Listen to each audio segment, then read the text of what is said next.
Allô tout le monde, bienvenue encore ici au deuxième épisode du Bouclier canadien, notre show uniquement en français qui parle du football, le soccer au Canada ici sur la chaîne de YouTube One Soccer. Je suis Alexandre Gangueruzik ici avec Sofiane Benzaza et Nilton George. Et puis wow, ça a chauffé épisode numéro 1 les gars. Ça a il y a eu de l'action, hein? 2500 vues, 250 likes, plein de commentaires très gentils. En premier, juste pour commencer, merci à tout le monde. Hein? Merci, c'était vraiment le support, c'était incroyable et c'était beaucoup plus de ce qu'on attendait. Puis c'est super parce que à la fin de la journée, le show là, c'est pour l'audience, c'est là pour les gens qui écoutent et ça fait un énorme plaisir de voir cette réception. C'était super, on apprécie la réponse de tout le monde, l'appel à l'action, que ce soit sur les réseaux sociaux pour nous encourager, Alexandre, Sofiane, Alexandre, Nilton et moi. Waouh, je parle à la troisième personne.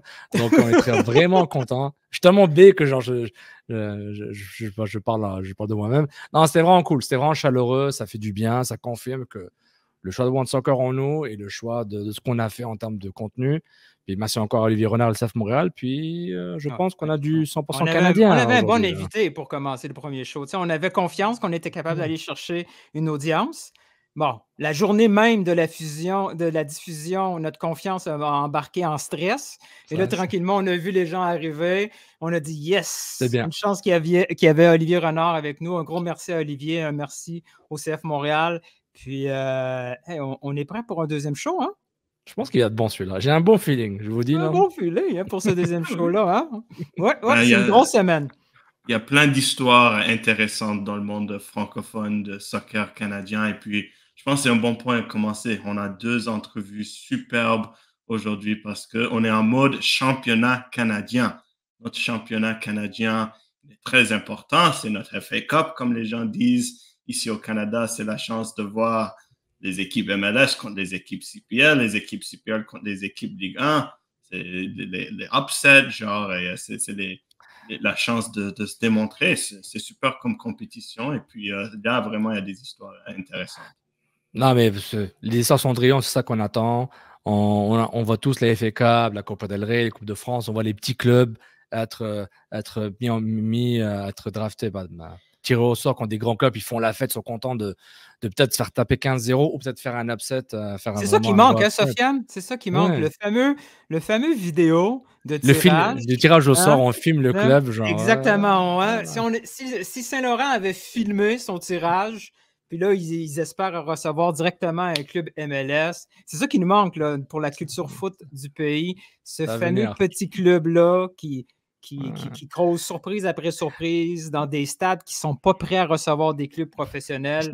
On n'a pas de parti pris, mais un peu de drama, on aime ça. Un peu de drama, on aime ça. C'est ça la magie de la coupe. Ouais. C'est ça, la fameuse magie de la coupe, on dirait jamais non, mais un peu comme Nilton a fait un 10, cet épisode, on a pris focus sur ce match-up très important dans le monde francophone du soccer ici au Canada. C'est le match, bien sûr, CS Saint-Laurent, Ligue 1 Québec, les champions de la Ligue et la Coupe l'année dernière. Ils ont été tirés au sort pour affronter Halifax. Et puis, pour les gens qui connaissent Halifax, il y a quand même un gros bassin de joueurs francophones. Là, c'est peut-être même, on pourrait dire, en termes de proximité, leur effectif, le deuxième équipe Québec ou l'équipe CPL Québec que les gens supportent avec tous les joueurs qui sont là. Alors, on a pris focus sur ce match et on a 2 invités superbes.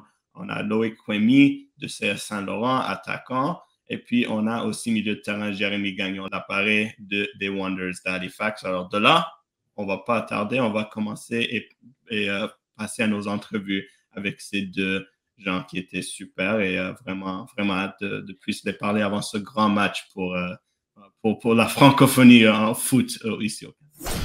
Nous sommes ici avec un invité très spécial pour épisode 2 du Bouclier canadien. C'est attaquant Loïc Kwemi du CS Saint-Laurent et cette semaine, il a un très, très grand match dans le championnat canadien, match contre les Wanderers de Halifax.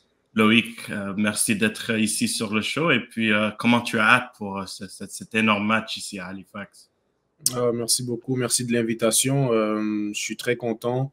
serais très content déjà de l'opportunité que vous me donnez pour venir m'exprimer aujourd'hui et parler du foot au Québec et du foot en général. Mes attentes pour le match de ce jeudi, je dirais, on est impatient à l'idée de montrer qu'est-ce qu'on est capable de faire. Tous les joueurs, tout le monde est excité à l'idée par rapport à ce match-là. Tous les efforts qu'on a fait pour y en arriver là. Depuis l'année passée, déjà la première année qu'on a commencé l'équipe, tout le monde, au début, on va dire qu'on ne s'y attendait pas à avoir une telle explosivité, mais disons que après la 7e victoire, on s'est dit, on est fort, on sent qu'on peut gagner ce championnat dès la première année. Ça n'a pas vraiment fonctionné. On est sorti 2e à quelques points de FC Laval. Mais la 2e année, on a eu une petite rage, une petite envie, une grosse envie à l'idée de gagner ce championnat et de participer à ce match de championnat canadien. Et on y est, puis on a hâte.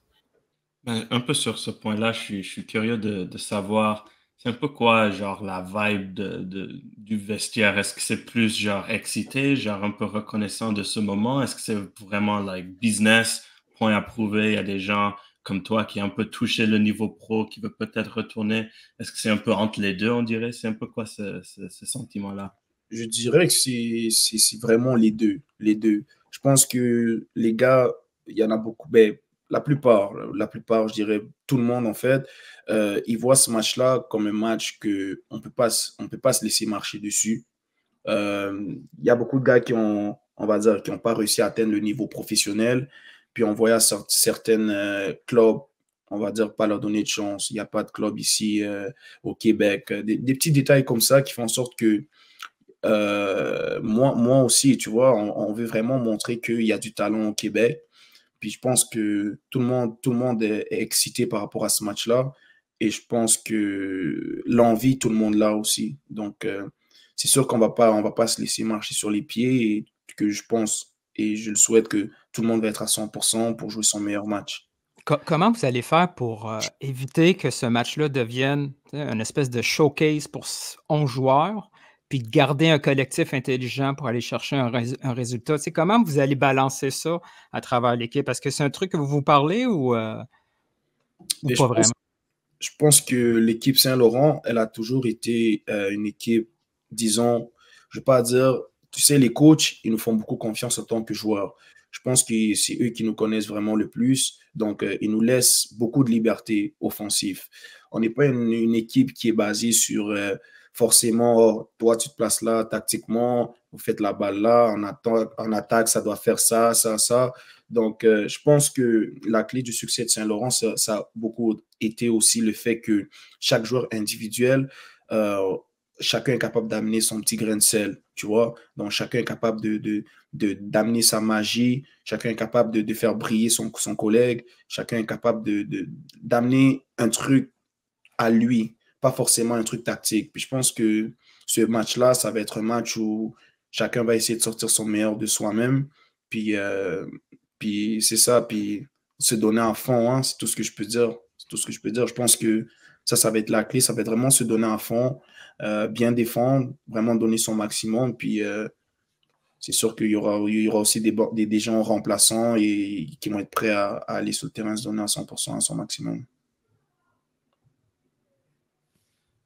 I guess, juste pour un peu continuer sur ce point-ci, tu as un peu mentionné l'importance de montrer qu'il y a du talent au Québec et vraiment c'est quelque chose qu'on voit dans la CPL, plein de joueurs qui sont passés à Halifax, Forge, etc. I guess, un peu cette question, c'est l'importance d'avoir un avenue pour montrer ce talent. Bien sûr, la PLSQ maintenant Ligue 1 Québec, c'est un avenue, mais bien sûr, ce qu'on attend, c'est une équipe CPL. Plus tard dans le processus, comment ça serait important d'avoir une équipe comme ceci pour tout le talent qu'il y a? Est-ce que tu peux un peu juste parler de ce niveau de talent que tu vois chaque semaine dans la Ligue 1 Québec? Ouais, déjà, pour commencer, pour moi, je pense que dans tout le Canada, c'est quelque chose, moi, je dis et que je le pense vraiment, je pense que les meilleurs joueurs talentueux, ils viennent tous du Québec. on va se le dire. Ça a été prouvé, on va dire, dans le championnat. Les meilleurs de la Ligue, ils viennent du Québec. En tout cas, voilà. moi, je l'ai toujours pensé. Je ne comprends pas comment l'organisation ou les coachs de certaines équipes, ils n'arrivent pas à se dire OK, on va peut-être aller regarder un œil qu'est-ce qui se passe au Québec. Pour eux, je pense qu'ils sont beaucoup fixés sur Ontario, malgré que forcément, on ne se passe pas forcément toujours les meilleurs, tu vois. Mais oui, tu sais que ce que tu viens de dire là, ça va être traduit en anglais, puis c'est envoyé au reste du Canada. Là. Ils vont être pump. Là. Là, quand tu vas dire les meilleurs joueurs sont au Québec, ils vont dire oh, au Québec. D'un océan à l'autre. C'est exactement ça qu'il nous faut. C'est mon point de vue à moi, tu vois. Bah oui, bien sûr. Puis c'est ça, je ne comprends pas comment l'organisation n'est pas capable de créer une équipe ici au Québec pour faire grandir déjà la Ligue. Puis juste avoir plus de Québécois, je pense que, oui, honnêtement, ça ramènerait tellement plus d'impact dans la Ligue en termes de joueurs, la façon de jouer. Quand tu regardes au Québec, c'est beaucoup multiculturel, beaucoup d'immigrés. On ne va pas se le cacher, on appartient maintenant au Québec, on est Canadiens, on est tous Québécois. Puis je pense que c'est ça, je pense que juste avoir une équipe ici au Québec avec toute cette culture-là, tout ce que chacun a dû amener de son bagage culturel venant de l'extérieur, ça peut tellement amener quelque chose de bien. Puis je pense que c'est une des choses que la Ligue est en train de laisser passer entre les doigts, juste pas faire une équipe au Québec. C'est quelque chose que je pense, je sais pas quand ça va se faire ou si ça va jamais se faire, mais je pense et j'espère un jour on va pouvoir avoir une équipe au Québec. Loïc est prêt pour la bague bleue, hein? Il est prêt, là. Il devient ambassadeur québécois de la CPL, c'est fait. Non, le message est passé, Juste, I guess, pour un peu dernière question avant qu'on termine cette entrevue. I guess, Loïc, c'est un peu la question qui se pose et puis, I guess, on peut voir. Est-ce que tu as toujours des ambitions de jouer professionnel dans le futur, CPL ou autre? Et puis, pour toi, personnel, c'est quoi ton but dans un match comme ceci? Pour toi, ça serait quoi un succès jeudi à Wanderers Grounds? C'est 3 buts, puis après jouer contre TFC, c'est ça? Très belle question, la vérité, Alexandre.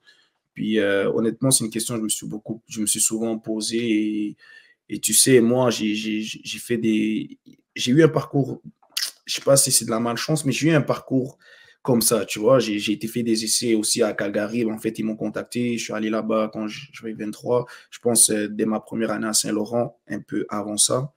Puis je me suis blessé à l'aine durant les pré-saisons là-bas. Puis ils m'ont pas gardé par après. J'ai toujours eu des petits pépins comme ça. Les contrats n'étaient pas bons au State. Donc, après plusieurs essais, puis on va dire la première année que j'ai fait à Saint-Laurent, où j'ai gagné meilleur joueur du Québec extérieur, intérieur, meilleur buteur extérieur, intérieur, j'ai gagné 4 titres. Puis moi, dans ma tête, je m'étais dit, oh, peut-être que là, c'est le bon moment, ça arrive. Si quelqu'un doit regarder au Québec, il va se dire, OK, je vais regarder c'est qui le meilleur. Puis à ce moment-là, moi, j'étais parmi les meilleurs au Québec durant à la fin de l'année avec Saint-Laurent. Puis il n'y a rien qui s'est passé. J'ai eu des opportunités en Europe, en Lituanie, mais je ne pouvais pas accepter ces offres-là. Mais pour dire que, en résumé, là, je suis dans une période de ma vie où je suis beaucoup je pense beaucoup. J'ai 27 ans maintenant. Je pense qu'après un certain moment, on se dit est-ce que juste le train n'est pas passé? Est-ce que j'étais pas dans les bonnes conditions, dans les bonnes situations? J'ai pas été assez accompagné. Je dirais pas que c'est la faute de quelqu'un, hein, ça peut très bien être la mienne, mais il y a des bons joueurs qu'on connaît tous on se demande pourquoi ils n'ont pas signé, mais il y a plusieurs raisons. Puis je pense que des fois, c'est la vie qui fait ainsi. Si tu me demandes pour le match de jeudi, comment je le vois, ce match-là, pour de vrai, moi, je le vois comme un match, il faut juste jouer son meilleur football, puis laisser le foot parler de soi-même, tu vois. Donc, pour moi, je vois ce match-là comme un match important pour Saint-Laurent, déjà, pour commencer. Pour moi, je dirais juste que je dois juste jouer mon meilleur football, montrer on va dire, à la CPL, ceux qui vont regarder le match, c'est quoi Saint-Laurent, c'est qui les joueurs, c'est qui les meilleurs dans le fond. Puis jouer à 100%, comme j'ai dit. Jouer à 100%, essayer de gagner. Et j'y crois, tout le monde y croit. Puis on espère qu'on va créer la surprise.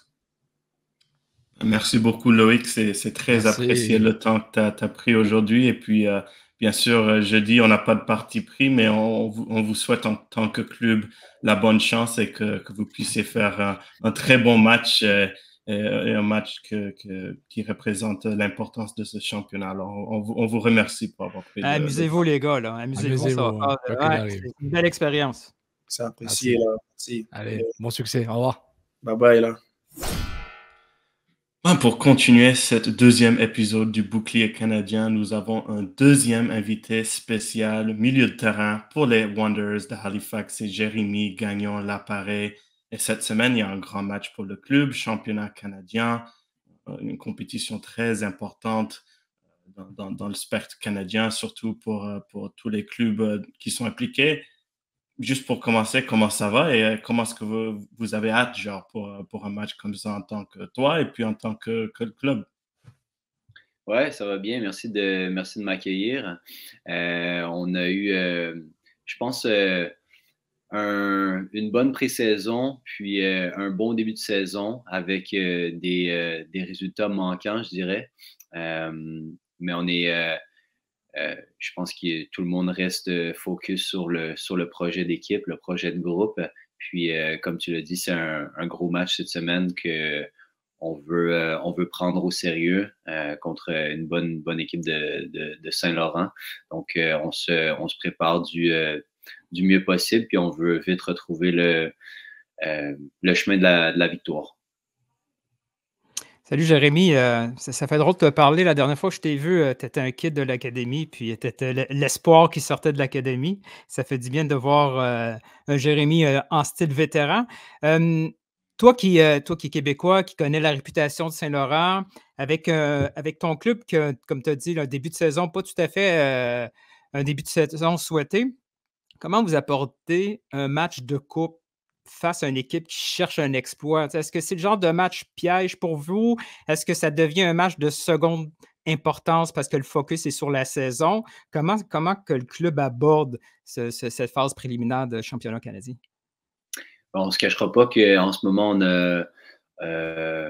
a eu une lacune au niveau des résultats depuis le début de la saison, un problème avec les buts, de marquer des buts, puis d'essayer de stopper les oppositions de marquer contre nous. Donc, on va aborder ce match-là avec beaucoup de sérieux, puis on met beaucoup d'importance sur ce match-là. Je pense que c'est un match, c'est facile de prendre à la légère quand tu joues contre une équipe qui, soi-disant, est dans une ligue inférieure à laquelle dans celle dans laquelle tu joues. Donc facilement, oui, ça peut être un match piège. Je pense pour nous, c'est important de continuer de bien travailler, essayer de rectifier les petites erreurs qu'on a fait dans les matchs jusqu'à maintenant, mais aussi se souvenir qu'on n'est pas... on n'a pas été affreux, je pense, dans les matchs depuis le début de la saison. Il y a eu beaucoup de positifs, donc se souvenir des bons moments qu'on a eus, puis essayer de corriger, puis de peut-être amener un peu plus d'être un peu plus décisif devant le but, de prendre un peu plus de responsabilité, puis de ne pas attendre qu'on soit frappé par la chance, essayer d'un peu plus provoquer notre chance nous-mêmes. Il y a un gros buzz autour d'Halifax en tant que ville, en tant que franchise CPL. C'est tout le temps à guichet fermé. Il y a un gros buzz qu'on voit de l'extérieur. Est-ce que tu peux nous expliquer comment tu le vois? Surtout que tu as fait l'aller-retour entre Halifax et Yorkville, sans nécessairement rabaisser York, mais pour dire comment tu as revécu ton expérience de revenir à Halifax et si tu peux nous résumer le buzz d'Halifax. Pour moi, c'est du marketing de loin. Je vois les matchs, mais je ne le vis pas comme toi. Ouais, ben, premièrement, je pense que c'est une des meilleures expériences dans la Ligue. Le jour de match à Halifax, c'est vraiment c'est vraiment plaisant d'avoir un stade comme ça qui est pas énorme, mais qui à chaque match est rempli, puis de sentir la foule qui sont là complètement derrière l'équipe. Je pense que York est une équipe dans une situation différente parce que tu es dans un marché qui est complètement différent de celui d'Halifax. Halifax, c'est une équipe de hockey du junior majeur, puis après, l'autre intérêt sportif, c'est l'équipe de foot de Halifax. Donc ça change la donne. Tu sais, Toronto FC, les Raptors, les Blue Jays, les Maple Leafs. Donc, c'est sûr que d'avoir une équipe comme ça de second plan de soccer, ça ne va pas engendrer le même enthousiasme, par exemple, des spectateurs. Donc, tu as déjà une différence en termes de foule puis de foule moyenne par match, je dirais. Mais aussi, tu sens que les fans victoire, défaite, ils sont là. Puis honnêtement, pour les joueurs, c'est quelque chose qui nous met un peu plus de pression parce que tu n'as pas envie de décevoir les gens qui sont là. Puis beau temps, mauvais temps qui te supportent. C'est ma 3e saison. Puis je pense qu'il y a eu une croissance depuis la toute première saison dans la Ligue, puis certainement depuis 2021, moi qui était ma première saison à Halifax. C'est ça. C'est un privilège, je pense, de jouer dans un marché comme ça avec des fans qui sont complètement dédiés à pousser derrière leur équipe. Ben, un peu un suivi sur ce point-ci, cette compétition-là, ce qui est très important. Par exemple, si vous gagnez contre Saint-Laurent cette semaine, il y a un match aller-retour Toronto FC, une chance d'aller à BMO Field, une chance d'accueillir un club comme Toronto à Wanderers Grounds. Comment est-ce que c'est important cette compétition-là pour avoir cette opportunité pour, bien sûr, nous qui sommes le CPL plus proche, les gens à Halifax, ils connaissent les Wanderers, comment vous jouez, comment le stade il est à guichet fermé chaque semaine, mais pour montrer peut-être au reste du Canada que quand même il y a ce projet-là et des matchs comme ceci avec Toronto FC, si vous gagnez, bien sûr, est un exemple de cela.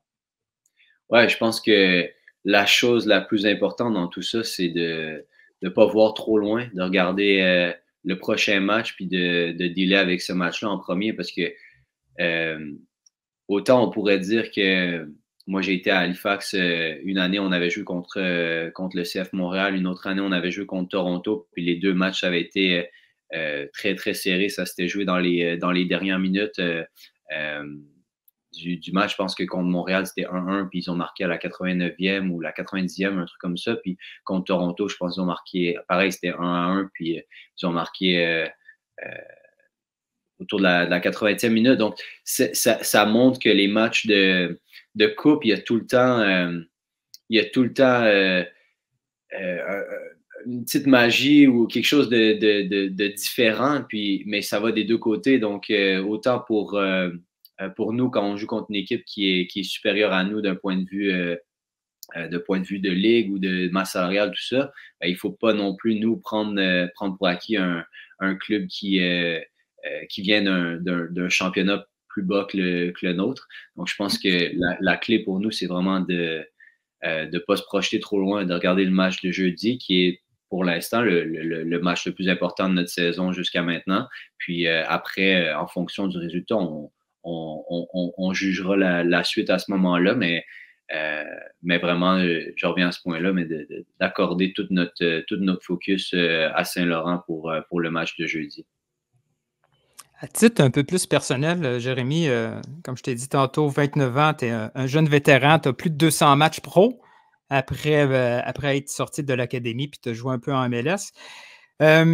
Justement, tu vas affronter des gars qui n'ont pas percé pour différentes raisons. Si tu avais un conseil pour les jeunes un peu qui sortent de l'académie, sans contrat, tout ça, quel serait ton conseil pour continuer cette percée-là professionnelle? Qu'est-ce que les gars doivent faire en particulier? Tu dois s'entourer. C'est quoi les alternatives qui existent? Parce que tu l'as prouvé, là, il a fallu que tu ailles.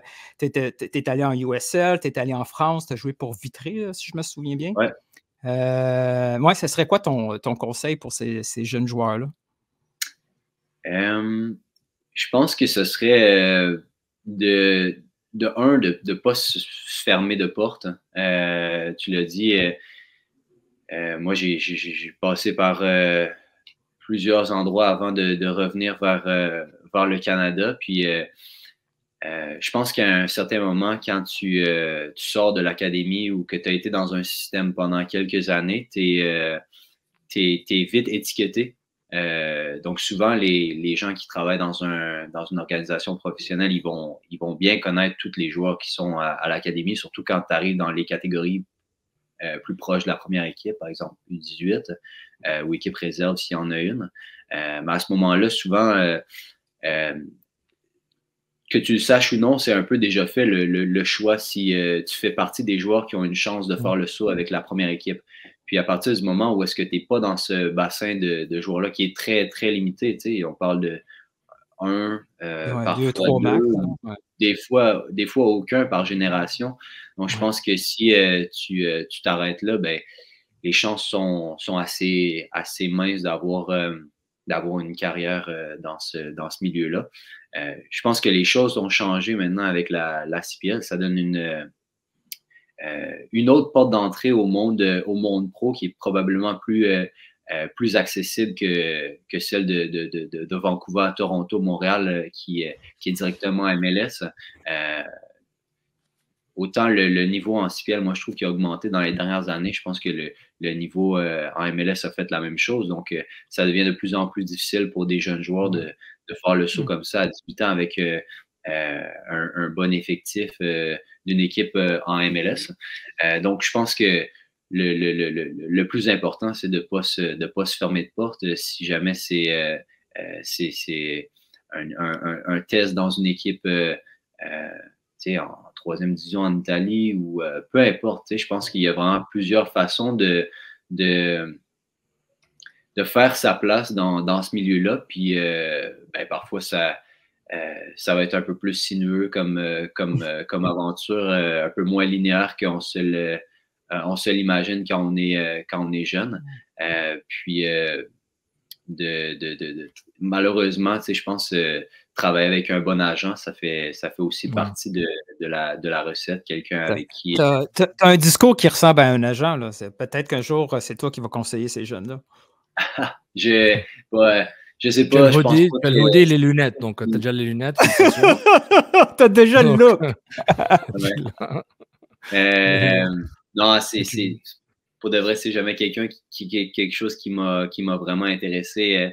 Ça a été long pour moi avant que vraiment je fasse confiance à quelqu'un parce que j'avais tout le temps l'impression que c'est difficile d'avoir complètement confiance en quelqu'un quand tu l'as rencontré, tu sais, que la relation c'est juste sur des bases professionnelles. Tu entends aussi tellement d'histoires de choses qui se sont mal passées, tu sais, d'autres joueurs que tu connais ou des joueurs qui t'ont parlé d'histoires, tu sais, qui ont entendu. Fait que je pense que ça, c'est quelque chose qui rend cette relation de confiance-là un peu plus difficile, mais je pense que c'est des fois, je reçois des messages de gars à droite à gauche qui m'écrivent pour me demander si je peux les aider à trouver un club, mais en réalité, les joueurs, ils ont quand même très peu de poids dans la décision. C'est un gros réseau d'agents. Puis, je pense que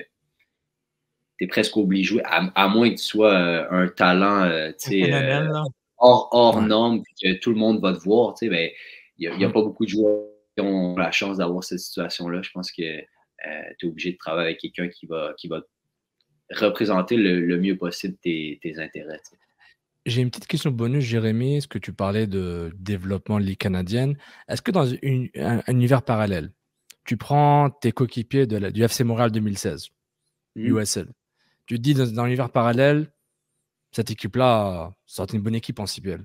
Puis en même temps, est-ce que tu dis, le fameux « et si la CPL existait à ce moment-là où on aurait tous ces joueurs qui avaient beaucoup de talent, certains sont rentrés en CPL, d'autres sont partis ailleurs ».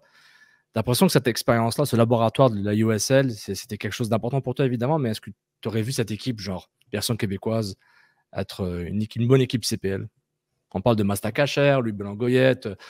J'invite les gens à aller regarder les joueurs dans cette équipe-là. C'était quand même quelque chose. Ouais. Bonne question. Je pense que définitivement, ça aurait été une équipe qui aurait pu rivaliser. Je pense juste au fait que cette équipe-là avait déjà eu 2 années d'expérience en USL dans une équipe qui était déjà établie, tu sais, puis la plupart des matchs, on les jouait pas contre des équipes de joueurs de 18, 19, 20 ans, tu sais, c'était souvent contre des vraies équipes pro, tu sais, où est-ce qu'il y avait des gars qui avaient fait des carrières, puis... Tout à fait, ouais. Il y avait du monsieur, là. Ils avaient des barbes, voilà, quoi. Ils avaient une hypothèque et tout. Ils avaient une hypothèque et tout, donc ouais, on voit. Les résultats, tu sais, dans ces années-là pour l'équipe étaient difficiles, mais je pense qu'il y a beaucoup de joueurs qui ont beaucoup appris, tu sais, dans ces années-là. C'est quoi le monde pro, le monde senior, tu sais, c'est complètement différent que la Ligue élite au Québec. Donc, je pense que oui, certainement, ça aurait pu être une équipe qui aurait pu rivaliser dans la Ligue qui a commencé, quoi, 3 ans plus tard. Je pense que tu prends... Je fais le lien par rapport à l'envie d'avoir un club Premier League canadienne au Québec. Ça va arriver éventuellement, on l'espère. Donc, on se dit tout le temps, on dit que le Québec est une terre de foot.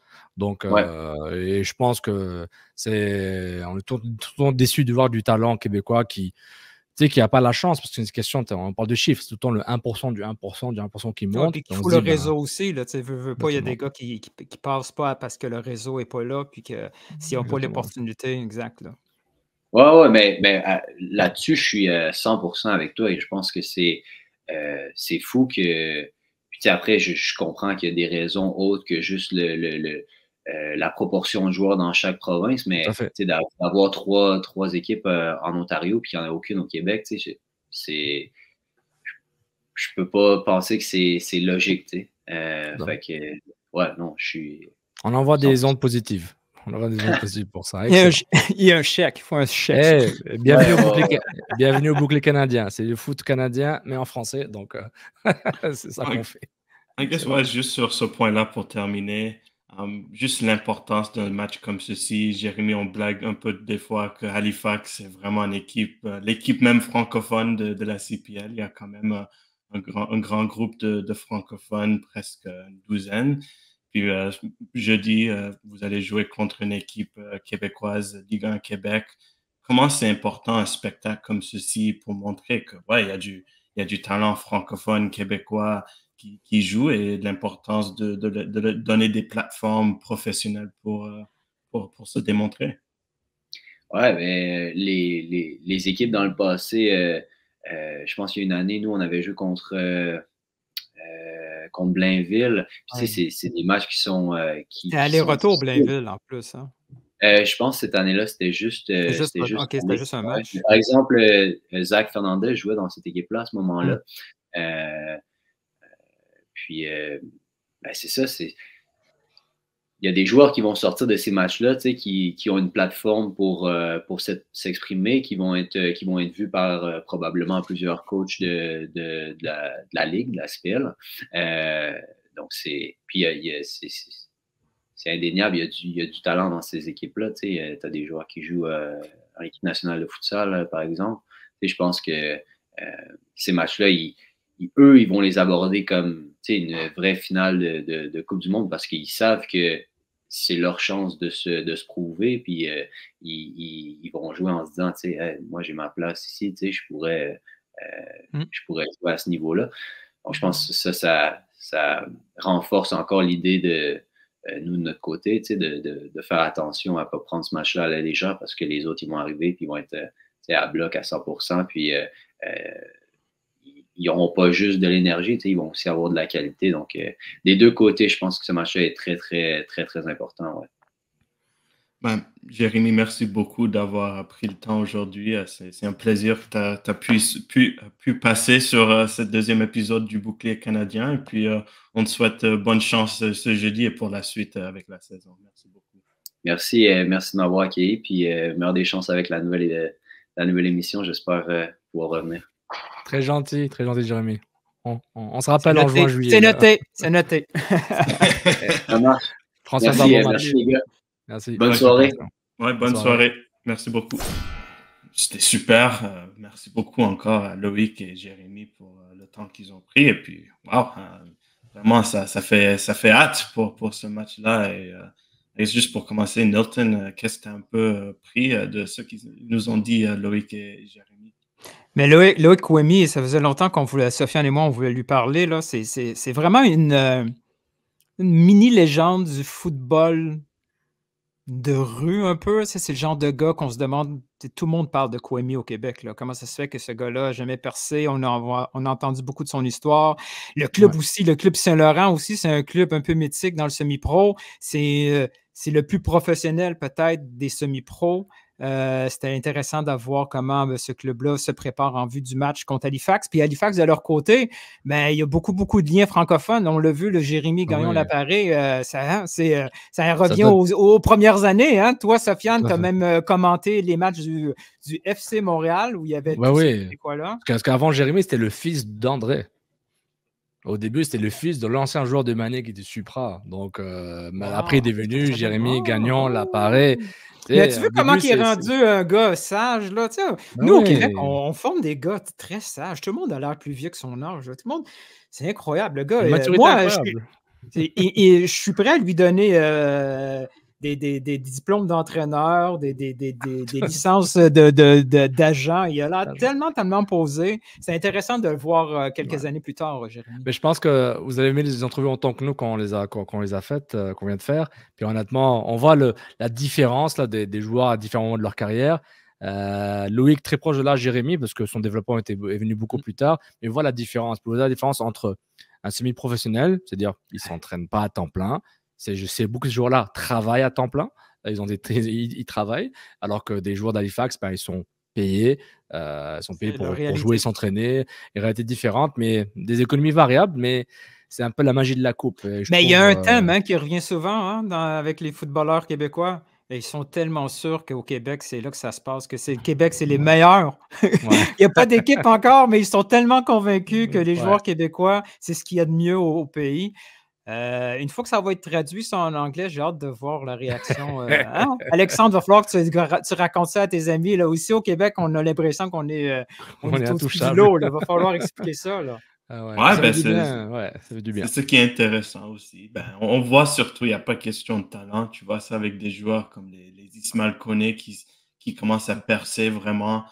Je l'ai vu quand même quand j'ai fait mes visites à Montréal. C'est vraiment cette base-là. Un peu Loïc a mentionné cette diversité-là avec les perspectives de football, les Algériens, les gens qui viennent du Cameroun, Sénégal, bien sûr. Moi, avec mon côté sénégalais, je vois ça. Il y a beaucoup de talent dans ces cultures-là. Et puis, quand ils s'assimilent à cette culture-là qui est déjà là au Québec avec l'impact de Montréal qui est là depuis 30 ans, etc., ça fait quelque chose d'incroyable. Fait que, non, ça montre l'importance d'avoir ces avenues pour montrer ce talent. Parce que pour Loïc, il a dit, il se croit le meilleur au Québec. Maintenant, en championnat canadien, tu peux pas montrer, OK, si on fait une victoire contre une équipe pro, quand même. Exactement. Il faut faire attention. Il commence à avoir une espèce de buzz. Là. C'est le mot-clé ici au Québec, le buzz. Cette semaine, on voit une frénésie qui monte. Saint-Laurent, Sofiane, peut-être tu peux l'expliquer. Il y a un watch party là, qui se prépare en vue de ce match-là. C'est un visionnement qui va se passer au complexe sportif Saint-Laurent. Ceux qui connaissent sur Timmins, ils invitent tout le monde. Ils ont les terrains synthétiques où tout le monde joue et s'entraîne. Ils vont mettre un écran géant là-bas. Tout le monde peut y aller. Allez-y pour voir le match jeudi sur les ondes de One Soccer. Puis en avance, ça va être une belle fête.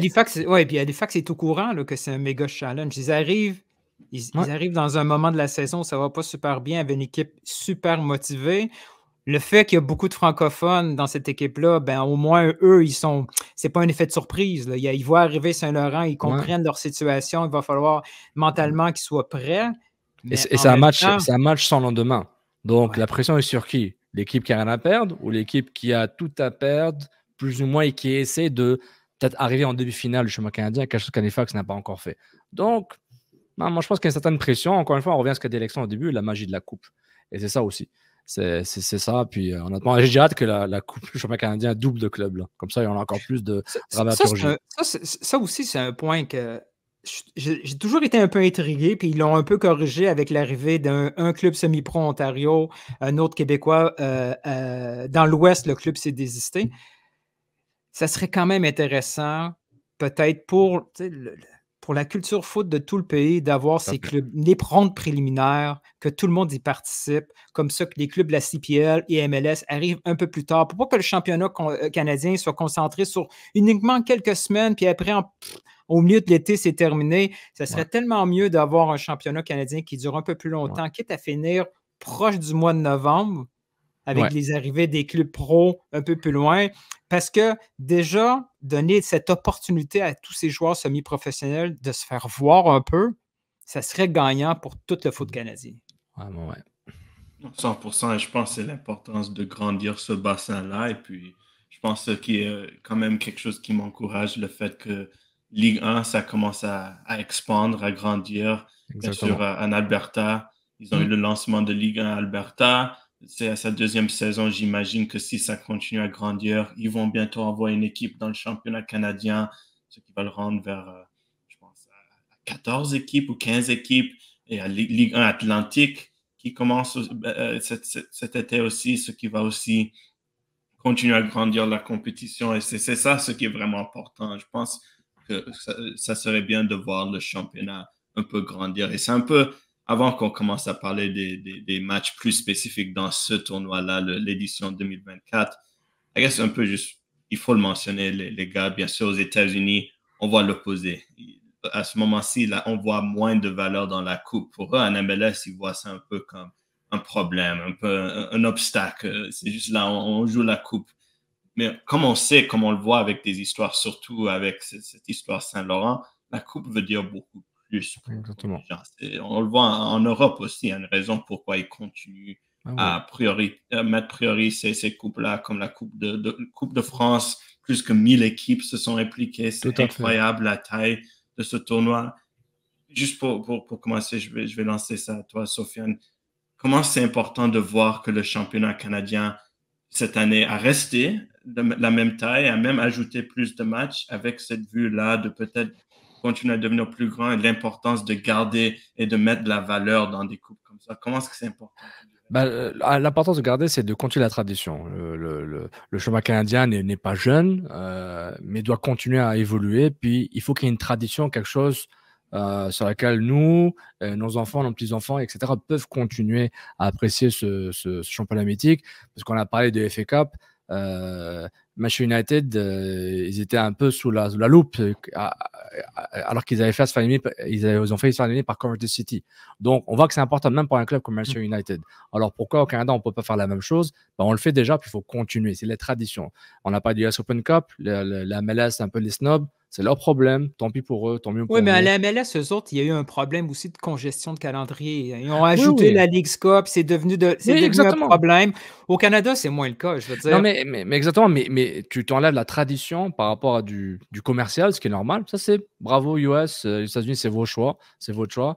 Mais c'est important pour le Canada. Je suis d'accord avec ton Hilton, mais je suis d'accord pour le Canada d'avoir une tradition. Tradition, des mœurs, un rendez-vous. Et je pense que les clubs semi-pro, s'il y a une bonne performance ou deux, je pense que ça pourrait vraiment donner l'effet de l'histoire Cendrillon que les médias vont embarquer dessus, en plus de One Soccer. Et puis, la roue continue. Et tout ce qu'avait dit Alexandre avant par rapport aux différentes Ligue 1 qui s'ouvrent un peu partout au pays, je pense que l'engouement est là. On arrive à un moment genre... Qu'est-ce que ça te fait penser, Sofiane? Oui. Le Canada a comme besoin l'équivalent, l'Impact de Montréal en CONCACAF qui s'est rendu en finale. Et tout d'un coup, les médias québécois et au pays ont commencé de parler de CONCACAF et ont commencé à comprendre c'était quoi cette compétition-là parce qu'il y a eu cette équipe-là de l'Impact de Montréal avant MLS qui s'est rendu loin dans le compte. La journée où un club de CPL ou un club semi-pro va se rendre en demi-finale, en finale et produire cette histoire-là, boum!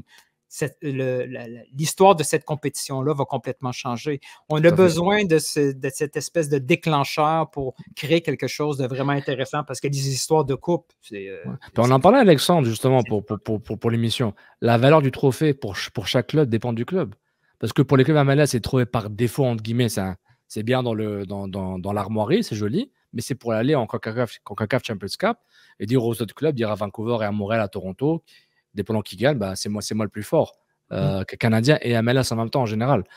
Alors que les clubs CPL, ils veulent s'établir comme une force CPL par rapport à la MLS pour essayer de gagner le championnat canadien qui est très difficile. Et tu as l'histoire des semi-pro. On est là pour participer, entre guillemets, mais on veut foutre le trouble. Et je pense que c'est ça la tradition du championnat canadien, c'est chaque club, cette compétition a une valeur différente par rapport à des clubs différents. Et c'est ça la diversité de cette compétition qui est vraiment fascinante. Moi, c'est juste les narratives vont être fascinantes. Ça peut durer sur un match, sur 3 matchs, mais je trouve que si on continue à pousser les histoires, et des joueurs, comme on fait maintenant sur Bouquet Canadien, avec Jérémy et Loïc, des entraîneurs, des staffs, etc., je trouve que c'est fascinant. Une tonne d'histoires de cachées dans les équipes CPL, dans les équipes de PLSQ, les Guns Québec. Il y a tellement d'histoires qui sont comme ça cachées, puis que ça apporterait encore plus à la culture foot. Là. Exactement.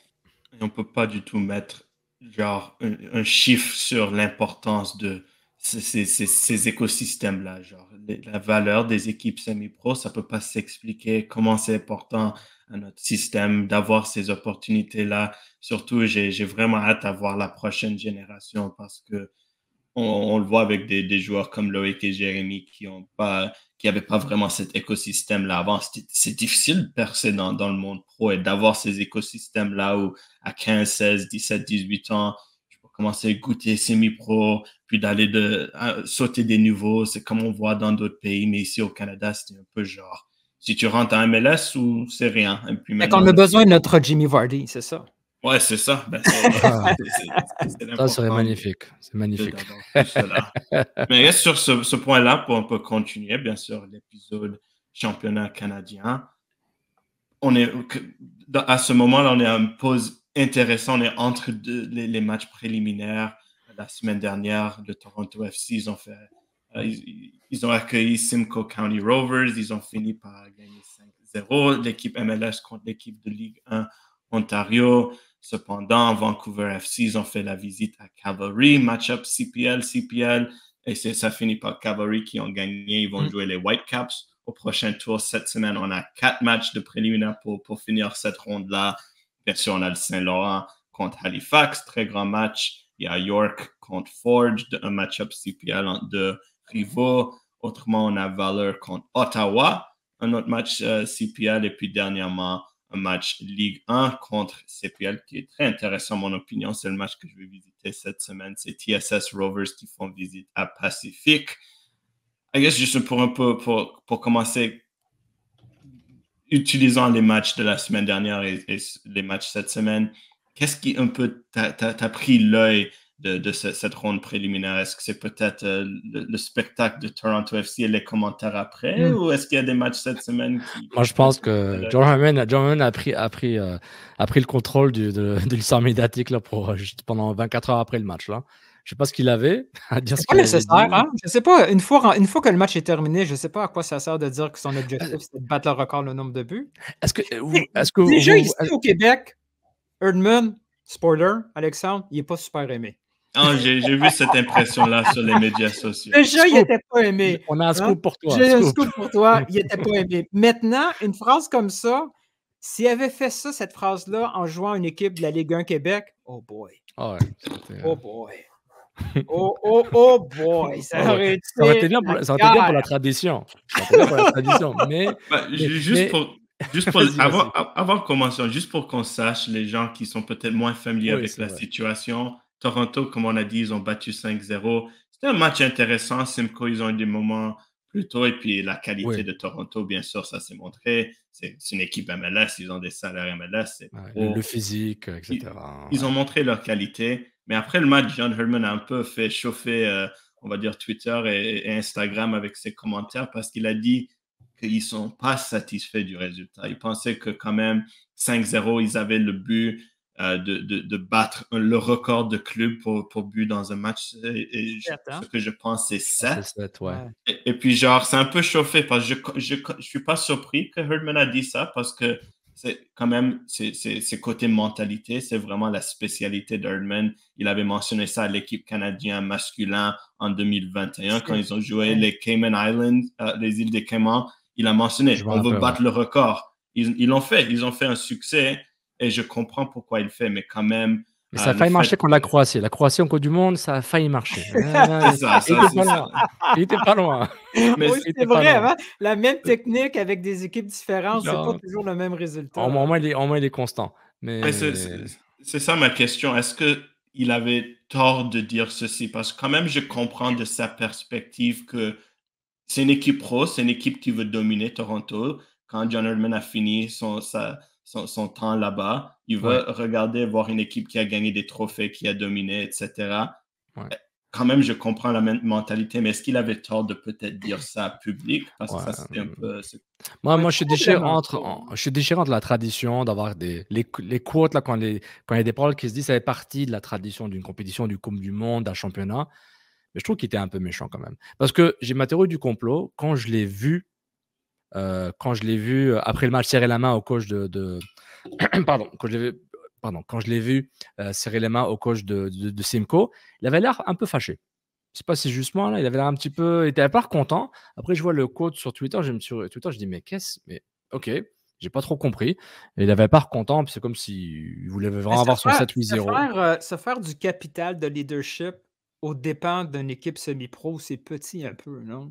Il y a ça aussi, oui, c'est vrai. Moi, je me sentais mal pour eux, puis je dis, au lieu d'avoir un esprit de collaboration et de fraternité, on t'a battu, on a été battre là 5, 10, je peux comprendre que lui, il veut comme mettre un standard de dire, OK, on a un gros budget, nous, on n'est pas juste une équipe qui veut faire les playoffs, hein? On est une équipe qui veut gagner en playoffs, donc pour faire ça, il faut faire ce genre de performance-là, puis moi, je veux aller public et dire que je veux ce genre de performance-là. OK, ça va. Peut-être que c'est la bonne chose à faire pour le vestiaire. Mais pour tout l'écosystème canadien, ça laisse un goût amer. Parce que, à quoi ça sert exactement? Est-ce que c'était nécessaire d'y aller public? Peut-être que non. Le message était pour qui? À l'interne. Le message était pour qui? Il y a ça aussi. Mais en même temps, toi et moi, on n'est pas super surpris de cette phrase-là. Quand tu as vu cette phrase-là, on dit « Here we go again ». Ouais, voilà, c'est le personnage. Mais bon, il veut s'établir avec Toronto FC. Toronto FC en bonne forme à MLS, donc il veut profiter de ça. Puis je trouve qu'il veut s'établir. Puis Herdman, le psychologue, le motivateur, je pense que ça fait partie de son portfolio. Tu penses qu'il est sorti son épée, là? Son épée. Il n'y avait pas une épée, là, qu'il avait mis sur le terrain, genre « I want 7 goals ». 7 goals, c'est fou, ça. Ouais. Mais sérieusement, s'il avait fait un truc comme ça, t'imagines, là, il joue contre une équipe de Ligue 1 Québec, il bat l'équipe 5-0, puis il sort une phrase de même, il se fait complètement... Ouf! Au prochain match à Montréal, ça aurait été... Non, ça aurait quelque chose. Mais si jamais il veut battre le record puis que Saint-Laurent se qualifie, j'imagine qu'il va vouloir 7 buts encore contre Saint-Laurent, right? Ben oui, il ne discrimine pas. Il veut le record quoi qu'il arrive. Il ne va pas discriminer. Il doit avoir un Croate quelque part à Saint-Laurent qui va mettre ça à l'affiche. Là, à l'affiche, ça doit jouer le local. Mais non, c'est intéressant. Mais pour revenir par rapport à parler de tradition, est-ce qu'on y croit, un club semi-pro dans le dernier carré de la compétition? Dernier carré. Ça veut dire 2 surprises back-to-back. Hein? Ouais. C'est plus compliqué des matchs parce qu'à partir de la prochaine ronde, c'est des matchs aller-retour. Donc, il y a moins de surprises, il n'y a pas de match coup près. Puis... Non, mais on rêve. On rêve un peu. C'est le rêve de la magie de la coupe. I want to believe. Ouais. C'est sûr. Mais on est d'accord que c'est mission impossible pour le moment. Ouais, proche du impossible. On est prêt. Mais ça ne sera pas facile. Et puis, peut-être on pourra finir sur ça. Une petite note. On parlait de TSS, Alexandre nous parlait de TSS FC Rovers contre Pacific FC. Ouais. Joel Waterman est un gradué de TSS FC Rovers. Donc, il y a tout un lien montréalais. Ouais. Tout le temps un lien montréalais, ne l'oubliez pas. On répète, le Québec est une terre de foot. Joel Waterman n'est pas québécois, mais c'est pas grave. Montréal. Pas grave. Maintenant, oui. Et vraiment, et je pense que le championnat canadien, en termes de rivalité, c'est tout le temps, par défaut, le club MLS va le gagner, va gagner le championnat. Puis on se pose la question qui tue évidemment, est-ce qu'un club CPL va gagner le trophée 2024 du championnat canadien? C'est ça qu'on se demande. Ouais, c'est tôt dans la saison. Un jour, ça va arriver, c'est sûr. C'est sûr, parce que veut pas, les clubs MLS utilisent toujours en début de tournoi une rotation pour ce championnat-là. Tout à fait. Ils pourraient éventuellement, peut-être pas en demi-finale et finale, mais dans les premières rondes, bang, tous les 3 clubs MLS pourraient tomber, puis là, on aurait la voie libre pour un club CPL. Puis la CPL est habituée maintenant avec des compétitions continentales. Tout à fait. Donc, ça serait une surprise, mais pas une méga surprise. Éventuellement, je te dirais, dans les 10 prochaines années, il va y avoir une question de temps. Une question de temps, oui. CPL avec son trophée, puis là, on va commencer à sortir des histoires comme quoi la MLS ne prend pas ça assez au sérieux, ils veulent peut-être pas être là, puis finalement, on se retrouve avec la situation américaine au Canada. Exactement. Et c'est ça qu'on veut, c'est la magie de la Coupe. Donc, merci tout le monde de nous avoir écoutés pour l'épisode numéro 2 du Bouquet des Canadiens sur One Soccer. Merci Nilton, merci Alexandre, je remercie moi-même parce que je trouve que c'est un épisode excellent. On s'est beaucoup amusé. Puis, pour nous remercier, pour nous aider, regardez la vidéo, partagez-la à tout le monde qui aime le soccer canadien, laissez des likes, des j'aime, comme on dit en français, laissez un commentaire, ça aura plaisir à répondre, et partagez réseaux sociaux, groupes WhatsApp, infolettres à laquelle vous participez. Lâchez-vous loose, qu'on voudrait vraiment que le show continue à monter en puissance. Milton, merci beaucoup. Et prenez soin de vous. Puis au prochain épisode. Et bon match. Yes, bon match tout le monde. Ciao, ciao. Ciao. Bon championnat canadien.